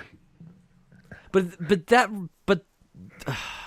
darn kids with their Kodak moment doesn't even refer to like, oh, we'll take a picture with a camera. It refers to like when you print pictures out, we'll keep this one. We're not going to throw this one out. I feel like it works either way, though. It's the same principle. Well, it's a moment. It's a moment worth photographing. Even though you were wrong, it still worked for you. That's fine. Somewhere there's a young Dylan McCandless in time, and he's enjoying that moment wrong, but still enjoying it. That's good. That's good for him. I'm going to go enjoy that moment as soon as we get done watching this movie. In spite of your wrongness, that's fine. The effect on the bottom isn't bad, like the reflection. That definitely works. Yeah, it's one of those weird things, like, at first when you're seeing it, you're like, the fuck is that? And then you realize... But it's the same problem as the ship from the Phantom Menace. It's like, the reflection should be to the point where you can't see it. Or it should be like a weird, kind of warped effect, you know? Like a warped mirror. Why is it more reflective on the bottom than it is around the rest of its equally silvery body? Like, I mean, on the top, it's just going to be reflecting starlight, and if there are any other taller buildings, there's no aircraft. They already said that. Yeah, but shouldn't there be more of a transition as opposed to reflection on the bottom and then fucking matte gray the rest of the way? Yeah, it's definitely lazy. I love how we start off going, oh, that looks good, and then it's like, oh, it looks a little lazy. But the actual work that they did put in was good. They should have put more, though. That's the point. I don't know why she's hacking into their fucking systems. Like, she's just doing it to figure out something that she already knows, which is that they're interested in Godzilla. The door locks! Boot up the door locks! At least none of them are fighting off a British accent. That helps. Fighting over British accent. That was a massive issue for Alan Grant, fighting off the dinosaurs of Jurassic Park. Was constantly going, lest you took me. Put up the door locks.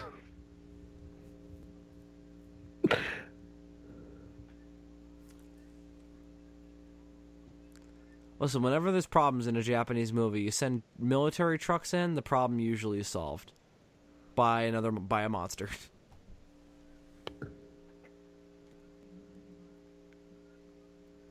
Shit. What? I need you to pause the movie. What's up? Mine froze. Oh, did it? It was a matter of time. We were doing so good. It was rolling on a river.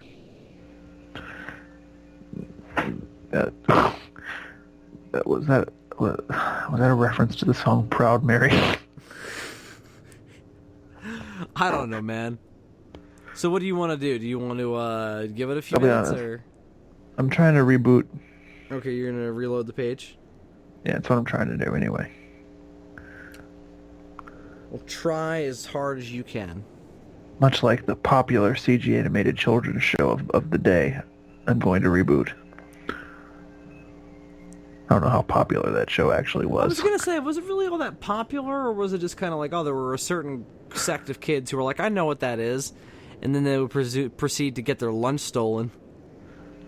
I remember always being like, this is a really weird show, but I dig it. All right, where are you? I am at 1 hour, 6 minutes, and 34 seconds. 56:34? Wait, is it 105? It's 105, no, 105:34, my bad. 105:34. Yeah.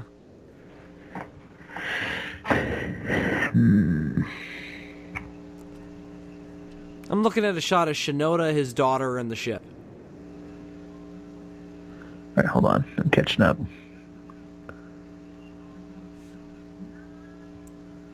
Alright. Ready? I think so. Let's press play in 3, 2, 1, play. See, the ship looks better there. It's more reflective. I like it. I don't know, year 2000, CG was less advanced, but in a world where the T-1000 already existed. So Godzilla hit it with his atomic breath before, right? He didn't miss. I think he hit it, yeah. Why do they think this is going to work? I don't know. Why are they planting bombs in the casino from Blade Runner 2049? Well, because they're trying to destroy the ship. Okay, you know what? Maybe not. Maybe they're trying to destroy the buildings. That way you can't get any more information. But it's a little late for that. Yeah, I feel like it's already eaten the entire internet. Reminds me of the evil Digimon from Digimon, the movie. They should be trying to give it like the equivalent of a computer virus. Right, where's Jeff Goldblum at? They should be trying to communicate with it. We can upload a virus into that mothership. It is weird that they don't even try to communicate with it. I mean, I'm not saying that it does anything that would like prompt them to do that, but they should try. Also, let's be real. If Orga is absorbing the entire internet, he should already have a lot of viruses. Like his McAfee subscription must be on point.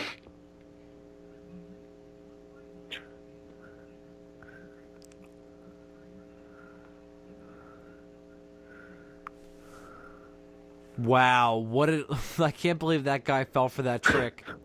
He's literally like a member of the armed forces, and he literally fell for, hey, look over there.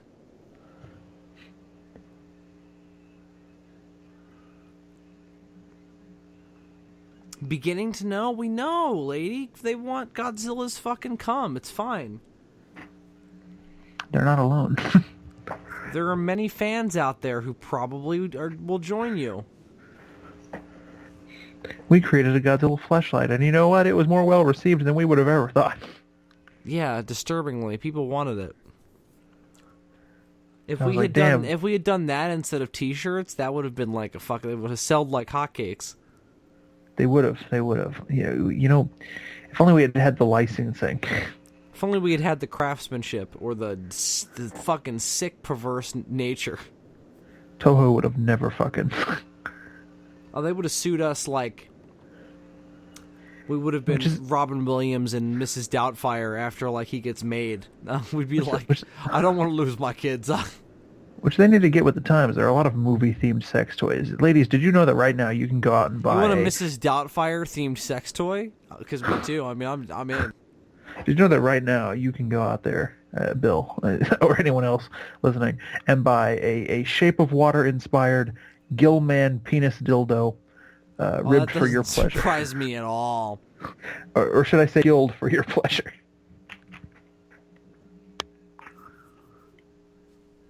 Did you hear the golf clap I did for you? No, but thank you. I mean, honestly, it just means a lot. There are 2 persons in City Tower, Dylan. Two persons. I should watch that movie before Sunday. Oh, right. I guess. Their evacuation running could be a little more, dramatic. They're just kind of like, we'll casually drive off. Gotta have some dignity. All right, let's steal the Ferrari. Now this is something like a Bond movie, like we're watching Die Another Day. I'm surprised this car doesn't go invisible.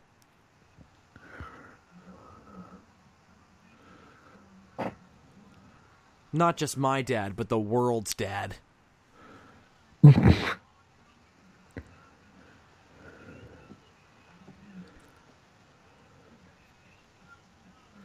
Nah, can't do it. Sorry, man. I already pressed the button. It's committed.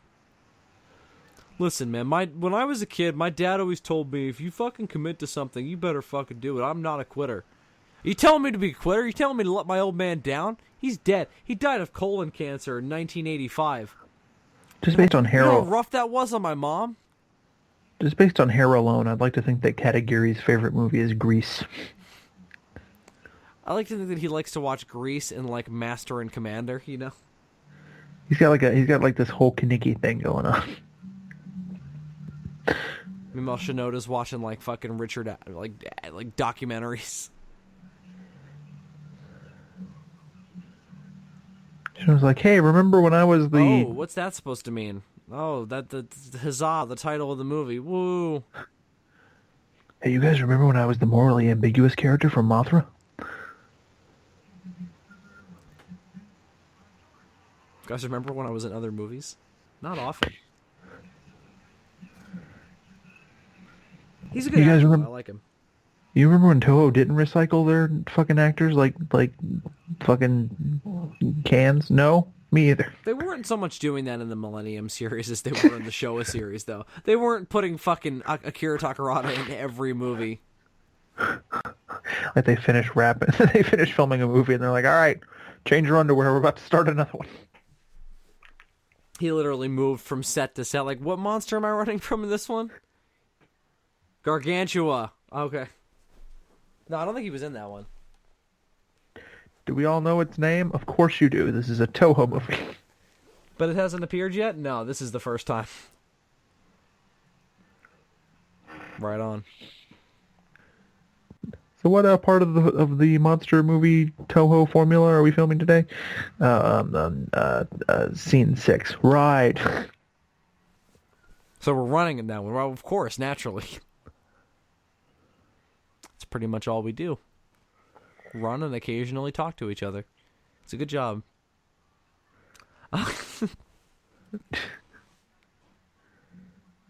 was I going to say? I was going to say something, and you're all like making jokes and shit. You know, this is also very Independence Day, like just the imagery of the spaceship hovering over the building. Well, I mean, it's not hovering on it. It plopped right on top of it.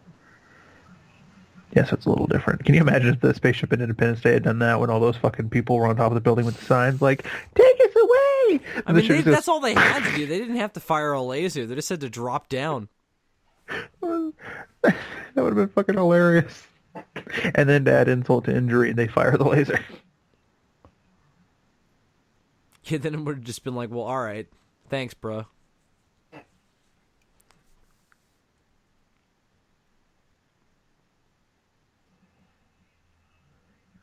Ooh.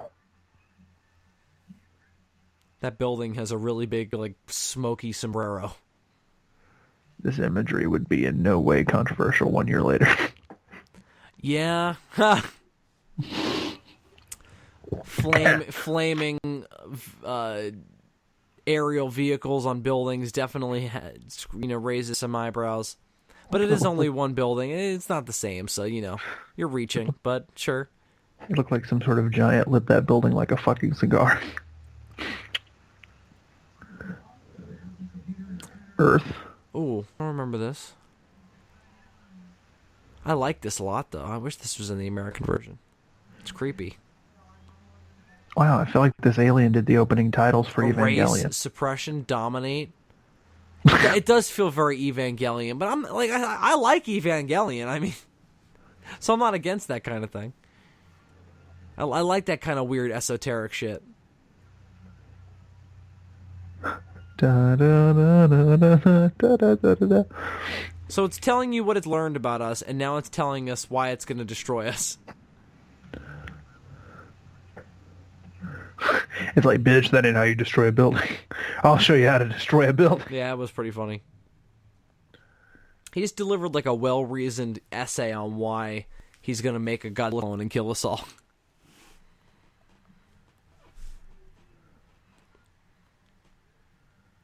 Listen, I've seen Die Hard. I can make this work.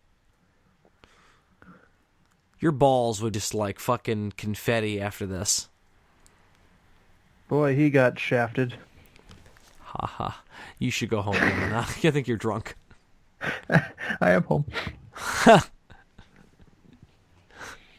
Go to your other home. I need an adult. I am an adult.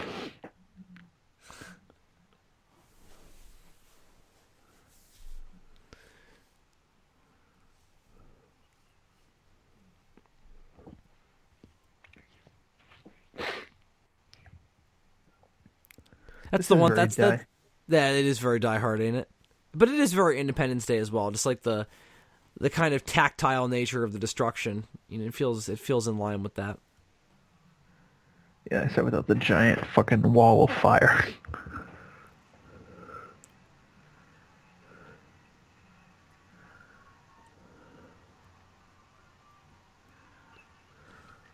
As an adult, I think it's very admirable to take children into a destroyed building. We should definitely give this woman like a parade and some medals.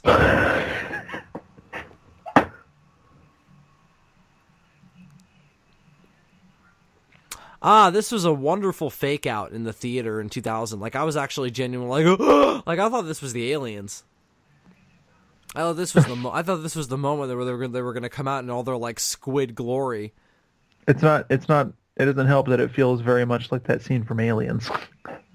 No, I think that's definitely a moment of them going, and then it's not. It's just Shinoda. Like, it felt to me like in Aliens when Newt's in the water and then the alien comes up behind her. Yeah, it feels a lot like that. She turns around and she's like, oh shit.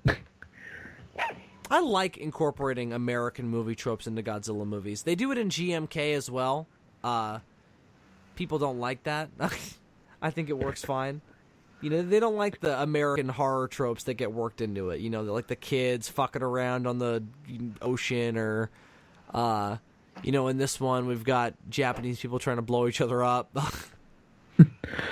I like that shit. Like I said, it makes it feel more unique, more personified. Godzilla mostly comes at night. Mostly. All right, so we learned that they want to change the atmosphere to suit their living conditions. Of course they do. But like every alien wants to do that. Again, very Independence Day, very Man of Steel, very every alien invasion over the past fucking 30 years.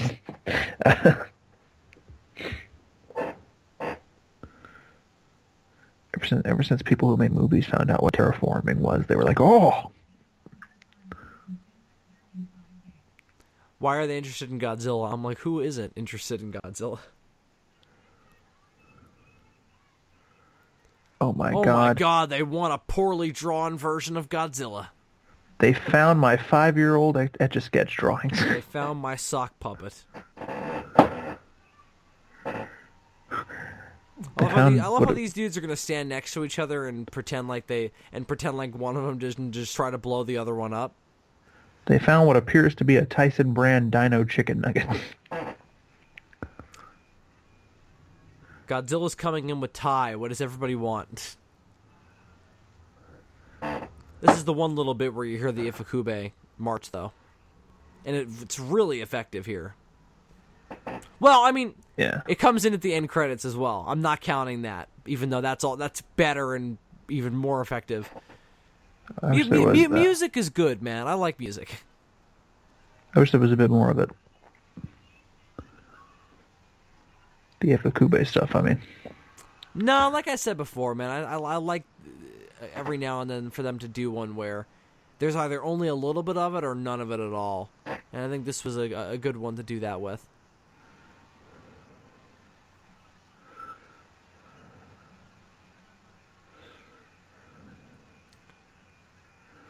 You know, I don't think shutting off the power is going to work. He's not, what does that usually work with? He's not Gargantua. German bomber planes in the 40s? I guess. You know, Godzilla's not the Krauts. He's not a Blitz-era German bomber plane. I know that the similarities are breathtaking, but... He's not looking for some sausages. He's looking for aliens to get revenge on. He may be the bomb. He may cause explosions and generally ruin the lives of everybody he comes in contact with, but he's no slouch. He may be on a mission of genocide towards an entire race of people, but... See, all this stuff is a little odd, this compositing destruction. Yeah. But because it's night, it doesn't look as noticeable. It feels like a fan film, if you know what I'm saying.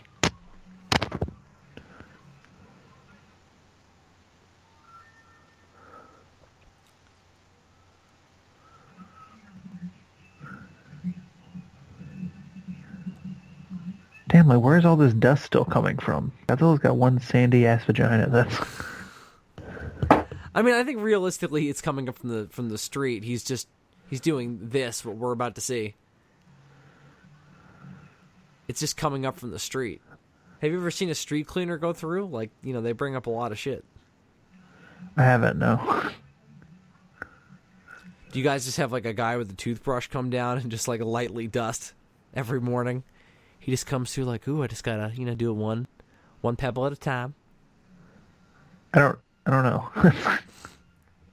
You should find out. It's important.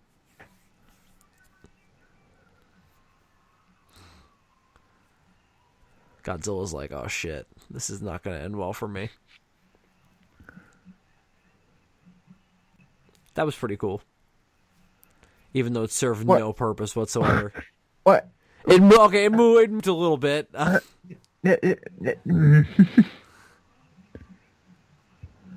Maybe it needed to do that to produce these tentacles that it's about to use. I don't know. Just fucking impregnate building. Non-consensually. Alright, this is the part with the fucking cables. Always reminds me of that shot from the opening of Dragon Ball Z where you see like the android hand getting formed. You know what I'm talking about? Oh, I know what you're talking about. Sure.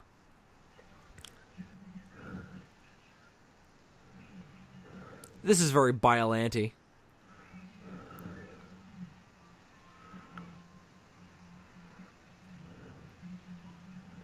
Godzilla's like, come on, man. Stop knocking me on my back. You know that's me at my weakest. You know that if my spines get stuck in the ground, I'm fucked. That's totally happened to him before. People think turtles have it bad. Godzilla's like lethal if he gets put on his back. Oh, and there he goes again. Oh, damn. An enemy should do that like on purpose. Just pick Godzilla up and stick him in the ground like a fucking tent stake, and then... Ooh. Godzilla's like, you just did that to be mean. Damn right. Ship was like, you belong to me now. He ain't taking no shit. He ain't no slouch. He's a strong, independent dinosaur who don't need no man.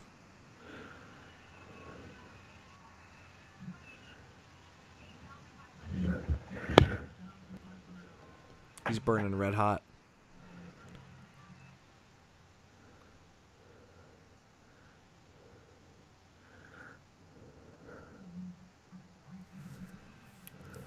It's okay, now the atomic breath works. I don't know why it didn't work earlier, why it's working now.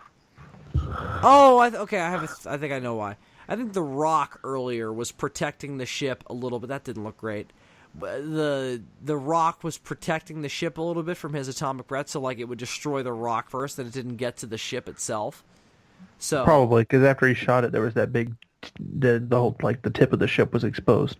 yes, so I think it does affect it. By the way, does Godzilla have a rap career? Because he just spit straight fire. Stop shooting me with Photoshop effects. Looks like a giant can of Raid. It's trying to like send him into another fucking universe. Like, this is literally how I fucking take care of ants. Oh, he's on his back again. He hates this thing.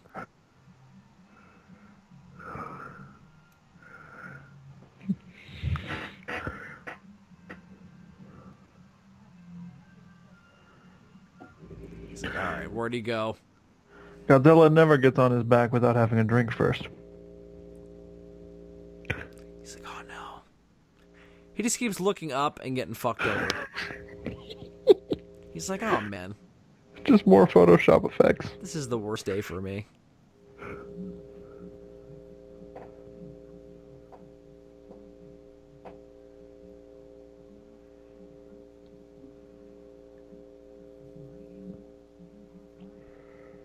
Oh no. I mean, this is another advantage of having a smaller Godzilla, is you can have stuff like this happen to him. Although they also do this in 2014. That kind of reminded me of the Chrysler building getting destroyed in '98. There's always a moment where a building bigger than the monster falls over and threatens everybody. The goddamn Chrysler building! No, just once I want that to happen, and Godzilla just turned around and cut the building in half with his atomic breath. Like, what?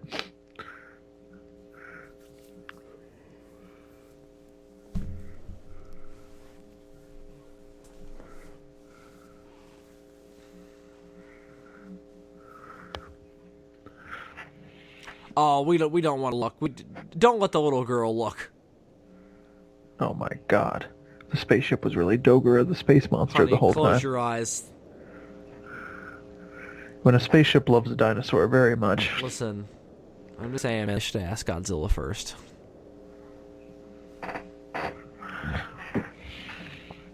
Oh great, now there's the miracle of evolution before our very eyes. Take that, creationists. now there's a child involved. Yeah, it's very complicated, this whole legal proceeding that is Godzilla 2000. Look, it formed a zygote. So, Mr. Godzilla, you claim that the extraterrestrial ship conceived a child with you that was not consensual. Godzilla just nods. And you also claim that said child tried to murder you. He nods again. The aliens abused him. that you then murdered said child. He nods again. So what are you trying to prove here in this courtroom today, Mr. Godzilla? He looks around for a few minutes, and then he just goes, that I ain't gotta pay alimony.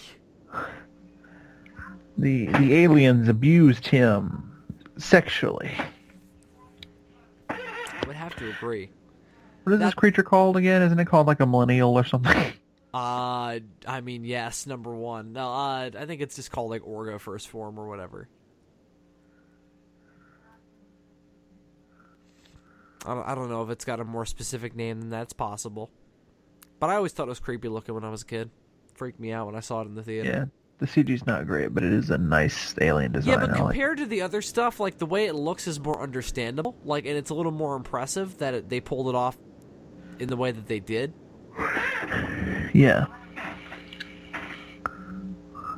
This is one thing with Godzilla movies that is always a little weird. Like, they just stand around watching, you know? Like, you watch, like, the American monster movies, like the 2014 Godzilla and Kong Skull Island. They find some kind of thing for the humans to do in the midst of the monster fights. That way they're not just standing around watching. Or if they don't have something... It always feels a little weird. Or if they don't have something to do, they'll at least, try to run away. Right. No, it feels like they like borrowed that from like old like 50s like American monster movies where like the dashing scientist hero and his love interest would stand at the sidelines and watch in horror as the military napalmed the giant spider. Right. Or they would be like trying to outrun something in a car. They would usually be doing something. But in your Japanese Godzilla movies, usually they're just standing around going, what? I mean, they established that pretty early on with fucking, in the American version, Raymond Burr literally narrating the whole thing. Yeah. And it's like, listen, I understand. We came here for the monsters fighting, so we're just going to watch that. And that's a little... I guess you would do that if you were in this universe. You would watch them go about it, but maybe change it up. Maybe change it up every now and then. I mean, if I see two giant monsters fighting, I'm probably going to watch, no lie. For sure, absolutely. But once I'm sure that I'm at maybe change it up every now and then. Once I'm sure that I'm at a safe distance. So Orga's one of those monsters where his name doesn't come from the movie because there's never any time for anybody to give him a name. And I don't think that's a problem. Like, in the context of the story, he's just a fucking hashed up Godzilla, so he doesn't really need a name. You know?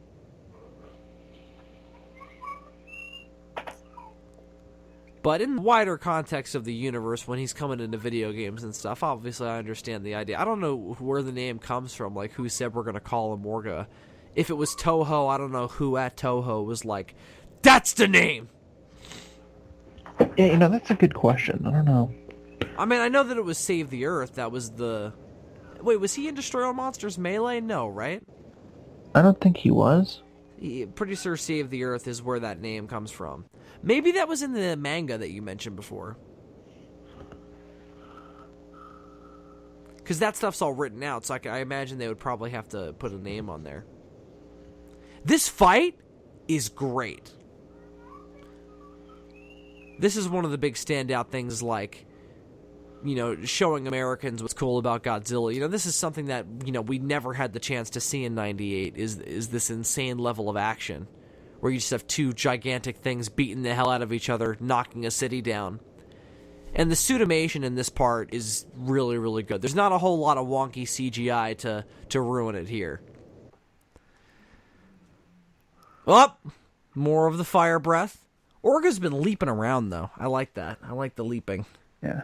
I kind of wish they had thought to make Orga's blast a different color just so it would stand out more from Godzilla's attack. At least it's different than the ship's blast. And I like that. Oh, I love that. It goes right in the blast. That's so cool. I mean, I get it. I get that the idea is that Orga is partially formed from Godzilla's DNA, so I guess it makes sense. But yeah, like I said, man, there's definitely some issues with this here film. This last fight makes up for a lot of them for me. Yeah, especially like when Orga starts like sprouting Godzilla spines near the end. Yep. I always imagined that if Biollante hadn't gotten destroyed when it did, that eventually it would start to become more and more Godzilla looking until eventually we basically got Monster Planet Godzilla. Because, I mean, we had already seen the beginnings of that. It started out as a fucking flower, and then it turned into fucking Little Shop of Horrors. With his tail, he's fucking constantly hitting people in the fucking leg and shit. He's like, fuck you. Yeah, that was the fucking move on Save the Earth. I think it was like, the circle button? Hit him with that tail? Yeah, I remember that shit. Yeah. Damn, look at this fucking fight, man. I mean, this movie is the shit. They're just going at each other. Grabbing and fucking throwing. This movie definitely recovers from its second act blues very well. Yeah, without a doubt.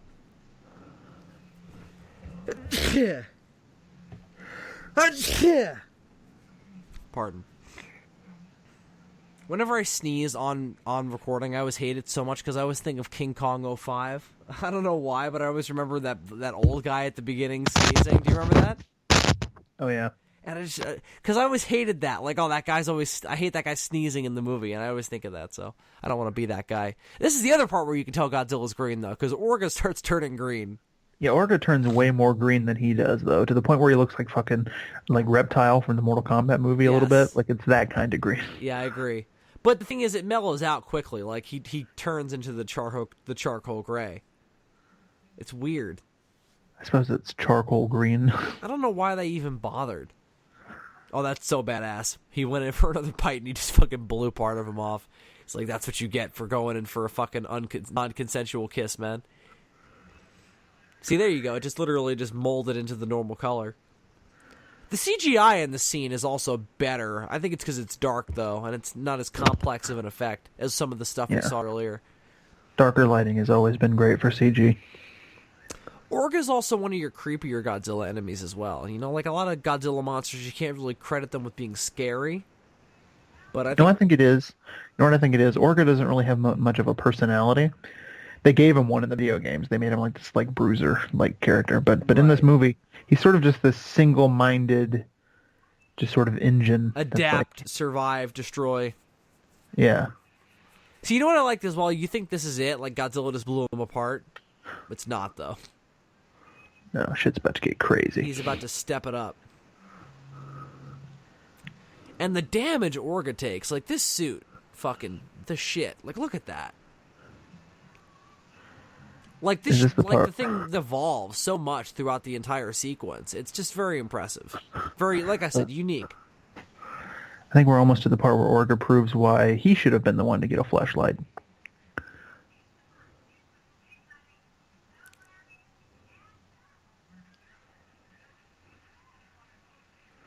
He's like, all right, I'm still into it. Godzilla's like, fine, man. I'm used to this. This is what I do for a fucking living. So apparently the alien that turns into Orga is called a Millennian, and then it absorbs Godzilla's DNA and becomes Orga. That's what I was thinking of earlier. Oh, so there is biological material in that ship. Yeah. But I wonder if it's controlling the ship, or if the ship itself is just a mechanical system that's just doing what it's programmed to do with the biological material. I feel like that shot with Godzilla is so good, where he's like, "What? Say what?" Cut to the cinema snob saying, "Are they gonna fuck?" No, I feel like the biological material in the ship were one, because after Orga came out and turned into Orga, the ship kind of just died. But he was able to like throw it at Godzilla with his mind. Maybe the ship thinks once there's a life form, it's not needed anymore. I think it's like a Dalek suit, you know? That's possible. I'm just saying I wanted to know. I wanted to be sure. That looks. I mean, it's a very disturbing image, but it looks good. The effects are solid. It is very disturbing. It does look cool. It's a really stupid plan on Orga's part, though. He should realize. I mean, but he is. I'm like we said, he's a single-minded fucking, survival machine. He's not really planning this shit out. I suppose that's true. He's just trying to absorb Godzilla and achieve his perfect form. He's just like, oh, this is great. This is great for me. Like, what does this guy think he's doing? And Godzilla's like, yep, keep going. Get more in there. That was the moment Orga realized he was fucked. Look at this. Oh, this is so good. This movie. Wouldn't it be great if... Oh, they did. His eye widened. He literally does. Like, it's so good. This movie has so much personality. I love it. And Godzilla destroys everything. Somebody should just dub in the moment from Little Shop of Horrors right before Audrey 2 explodes, where it just goes, oh, shit! And then... Yep. I totally couldn't have seen that coming. Jake, I totally saw that coming. Now we're about to reach the very confusing ending of the film where they give Godzilla his hero moment and then he proceeds to destroy the entire city. Oh, no, that's brilliant. I love it. Nothing confusing about that whatsoever. It's very like, inherently Godzilla. He's just like, all right, that's done. No, it's like for a moment it looks like they're going for like that noble, like almost camera-esque interpretation of Godzilla, where it's like there's a little bit of Godzilla in all of us, and then he just fucking blows everything up Shin style, and you're like, oh, never mind. No, I don't think that's the idea, though. I think it's more complicated than a Gamera. I think that's why there's a little bit of Godzilla inside us. We all have that inherent desire to rebel. We've all bought the sex toys. That too. No, but we all have that desire to tear down the man. We're all Shinoda, who hates the big machine of the government and corporations that are trying to take all our discoveries and our freedom from us. So we have a little bit of a envy for Godzilla, who can just run around and tear down buildings and not be judged for it. See, I relate more to the Godzilla who's just running around looking for nuclear food to eat, because that's me with fried chicken. But this Godzilla was doing that earlier when he attacked Tokai. So I guess you can relate to that scene. Oh, Godzilla just wants to eat? I totally get it now. I love this. That's another effect that maybe doesn't look amazing, but I love the disintegration. Like, it's dead. We know. We saw it. It's not coming back. I feel like they did something similar to that in a different movie, but I can't think of what it was. It was brought back to life by Godzilla and then destroyed by Godzilla. I mean, technically you guys brought it back to life. So if anything, it's ironic that you brought Godzilla to life and you brought the alien to life. I guess what it reminds me of is like in vampire movies when they crumple into dust and then their bodies just like disintegrate. It's a little Buffy. It's a little Blade. If they're all like the stairwell will protect us from Godzilla. Sure. Yep. Katagiri? That's a really bad idea. What's a bad idea? This is the scene I always thought was confusing. I don't really understand why he decides to kill himself all of a sudden. He never struck... This is the thing. We don't know enough about this guy. Like, I don't know why all of a sudden he's suicidal. I think the idea is supposed to be... and this is pure interpretation, or at least the way I read it years ago, is that he's made his life mission about destroying Godzilla, and he's come to a realization that he never will, and so now he's just like, fuck it. Right. Yeah, I can see that. That's interesting. It makes sense. But I also think part of it is supposed to be he tried to kill Katagiri and his family, so he's like, I think I've maybe gone a little too far in a few places. I'm sort of like the George Lucas of dudes trying to kill Godzilla. So maybe I should chill. There's a lot of cheating. A lot of they fight. A lot of cheating. There's a lot of cheating on the road to killing Godzilla. Godzuki is the key to all of this. He's the funniest character we've ever had. I don't disagree. I mean, either. He's a delight.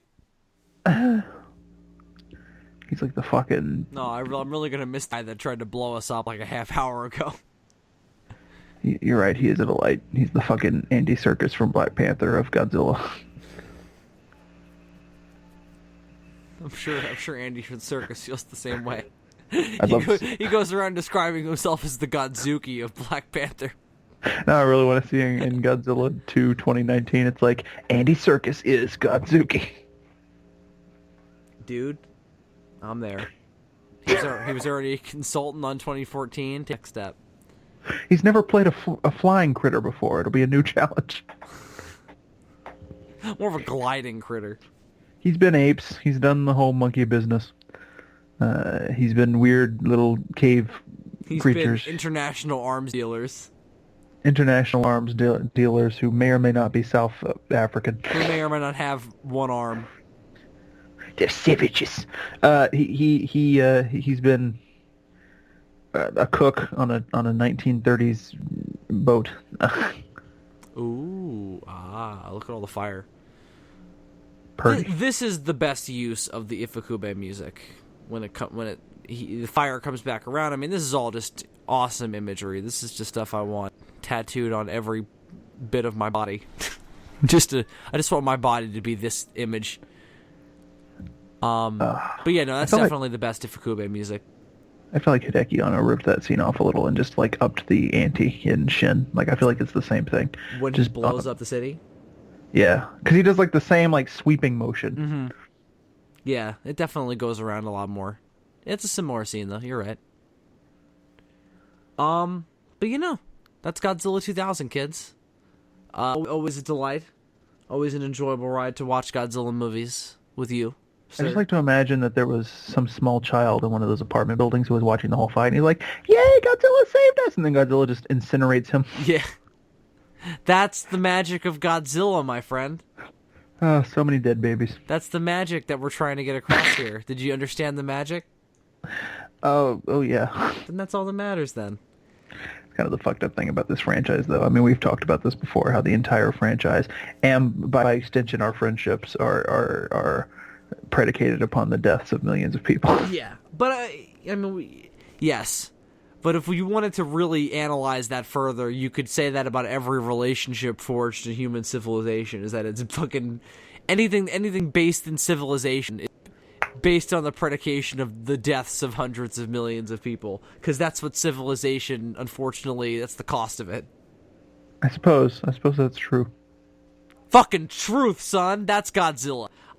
So hope you all had fun listening. We definitely hope you did have fun. Because this is definitely a fun movie that is worth of having that kind of fun experience. So we hope that you had as much fun as we did. So well, now that February is over, yes.